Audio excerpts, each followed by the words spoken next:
sobre a verdade. Um livrinho do Harry Frankfurt. Esse livro é bem interessante. Ele é super curtinho, livro de 100 e poucas páginas, mas ele é minúsculo, né?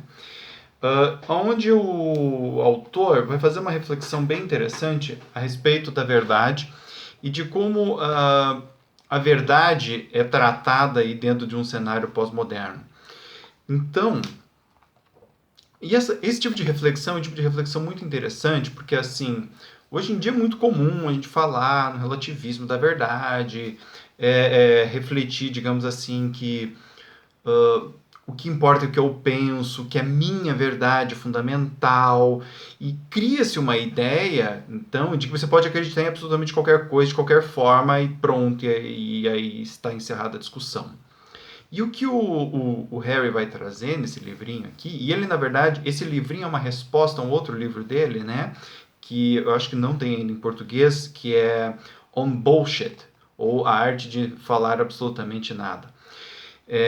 Então esse livrinho aqui na verdade, uma resposta às reações que aquele outro livro dele provocou. Eu estou trazendo ele inicialmente porque ele traz algumas ideias bem interessantes para a gente explorar. Então, na página 12, ele vai falar assim: ser indiferente à verdade é uma característica indesejável, ou até repreensível, e, portanto, deve-se evitar e condenar a prática de dizer bobagens. Né? Isso é algo que ele comenta no livro anterior dele. Ele começa esse livrinho por aqui. Na página 15, ele vai colocar assim: em todo caso, mesmo os que professam negar a validade ou a realidade objetiva da distinção verdadeiro ou falso, continuam a sustentar, sem nenhum constrangimento aparente, que tal negativa é uma posição verdadeiramente endossada por eles. A asserção de que rejeitam a distinção entre verdadeiro e falso insistem eles, uma aceitação incondicionalmente verdadeira, e não uma asserção falsa sobre suas crenças. Então ele já começa o livro colocando esse questionamento.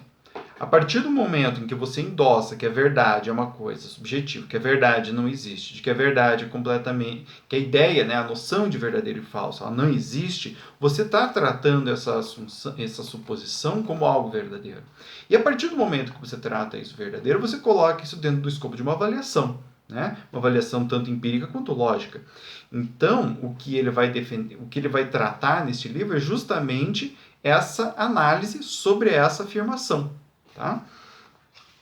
Tem aqui mais tarde, que honestamente falando isso daqui é uma questão bem interessante, porque é uma questão de terapia também. Muitas vezes o cliente chega pra gente, eu trabalho com isso daqui o tempo todo, e ele chega com verdades, né? Ele chega com uma ideia. A ideia, na maior parte dos casos, a ideia em si, ela não é necessariamente verdadeiramente falsa. Porém, quando ela é tratada como a única verdade, ela torna a vida do sujeito extremamente reduzida. Por quê? Porque, embora ela seja verdade em alguns casos, ela não é verdade absoluta para todos os casos, o tempo todo, sempre, sem nenhuma exceção. E é mais ou menos isso que ele vai estar falando nesse livro. Sim, a verdade ela pode, às vezes, ser subjetiva, né? Agora, isso não pode ser aplicado para absolutamente tudo de uma maneira indiscriminada. Né? Com aí sob, vamos dizer assim, sob a pena de você cometer umas gafes. Eu, por exemplo, estava vendo esses dias na internet um grupo que vai fazer a viagem, a ousada viagem, até a beira do mundo, porque é um grupo de pessoas que acredita na ideia de que o mundo é plano. Né? Então eles estão fazendo uma viagem, vão marcar aí para esse ano, se eu não me engano, uma viagem de cruzeiro que vai mostrar para todo mundo que o mundo, na verdade, é um disco e eles vão chegar na beira. Né? Eles vão chegar num ponto lá que o mundo acaba e a água cai no espaço. Então vocês vejam, uma ideia como essa é algo a respeito da tal da verdade. Muito bem, continuar aqui, ele coloca na página 28 assim: o que uma pessoa considera verdadeiro é uma mera função do ponto de vista individual dela, ou é determinado pelo que ela é levada a considerar verdadeiro por várias pressões sociais complexas e inelutáveis. Né? Então, esta é a ideia, o statement do pós-modernismo. Sem dúvida, o elemento de subjetividade em tais assuntos, aí ele fala sobre alguns assuntos específicos, né, é inevitável.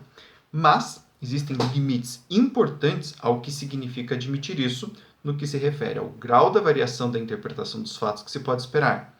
Por exemplo, da parte dos historiadores sérios. Ali ele estava falando sobre a história. Há uma dimensão da realidade que nem mesmo a mais ousada ou mais preguiçosa indulgência para com a subjetividade pode se atrever a invadir. Tal é o espírito da famosa resposta de Georges Clemenceau, acredito eu que se pronuncia assim, quando lhe pediram que especulasse o que diriam os futuros historiadores sobre a Primeira Guerra Mundial. Eles não dirão que a Bélgica invadiu a Alemanha. Né?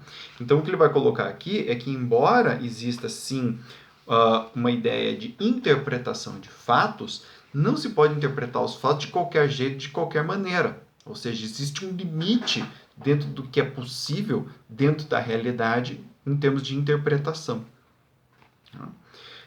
Na página 39, ele vai falar assim: a verdade ou a falsidade das asserções factuais em que nos baseamos para explicar ou validar nossa escolha de objetivos e nossos compromissos está inevitavelmente relacionada com a racionalidade de nossas atitudes e escolhas. A menos que saibamos se temos justificativa para considerar verdadeiros vários juízos factuais, não poderemos saber se há realmente algum sentido em sentir e escolher da maneira que fazemos. O que ele coloca aqui, gente, é uma coisa que eu vejo o tempo todo que é assim. Eu acredito nisso, eu acredito nisso, eu acredito nisso. Tá bem, você coloca um ponto final aí. Porém, quando a gente indaga sobre o que te leva a acreditar nisso, muitas vezes a pessoa não tem resposta. Ou muitas vezes a resposta da pessoa é uma coisa esdrúxula, né? Que nem mesmo ela acredita.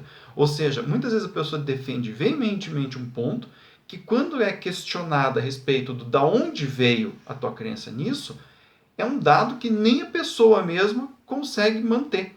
Ou seja, a pessoa olha e diz: pô, mas é bobeira pensar nisso desse jeito, né? E isso, gente, olha, já vi em consultório, já vi na minha vida particular, eu mesmo já fiz isso, não, batendo martelo ali, daqui a pouco alguém indaga daqui, indaga dali, eu falo: mas é verdade, eu estou pensando besteira.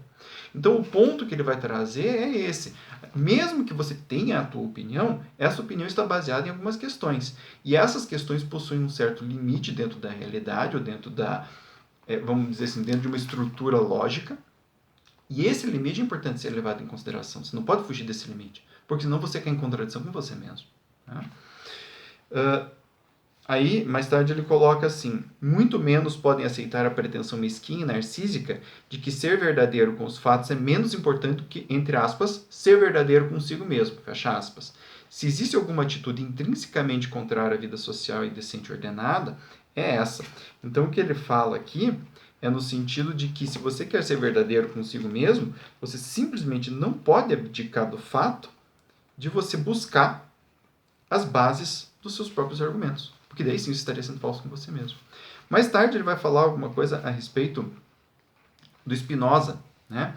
Então ele vai colocar assim: ora, se uma pessoa que sente alegria reconhece que a alegria tem uma certa causa externa, isto é, se a pessoa identifica algo ou alguém com o objetivo a que ela deve sua alegria e de que sua alegria depende, Spinoza acredita que a pessoa inevitavelmente ama esse objeto. É assim que, entendo, que esse autor entende o amor. Né? Aí depois ele fala assim: quem ama, citando Spinoza ainda, quem ama necessariamente luta para ter presentes e preservar as coisas que ama. Segundo o que achava Spinoza, daí se segue que as pessoas não podem deixar de amar a verdade. E por que elas não podem deixar de amar a verdade?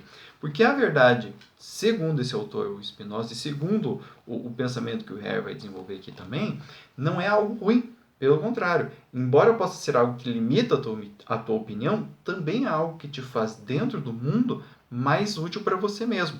Ou seja, a partir do momento que eu me nutro de dados que são verdadeiros, de dados que realmente me trazem aquilo que eu quero, porque eles têm uma estrutura, eu, na verdade, me torno mais forte, mais potente diante do mundo e diante do meu próprio desejo, e até diante dos meus próprios pensamentos. Né? Isso é arroz com feijão de terapia. Muitas vezes as pessoas aprendem que aceitar algo que elas não gostam, mas que é verdadeiro, é muito mais interessante para elas do que se manter dentro de uma ilusão, que, embora seja o que elas querem, não cria nada de bom para elas. Né? Então, eu acho que super vale a pena, quem gosta desse tema, quem gosta de se indagar, ler esse livrinho aqui, Sobre a Verdade, né, do Harry Frankfurt, e, se conseguir, On Bullshit, sobre falar merda, que é o outro livro dele e que também é muito interessante, né? Onde ele tenta definir o conceito do que é bobagem, né? E aí a gente faz essa distinção interessante entre o que é a gente falar bobagem e o que é a gente falar sério, tá bom? Fica aí a dica, um abraço para vocês e até o próximo.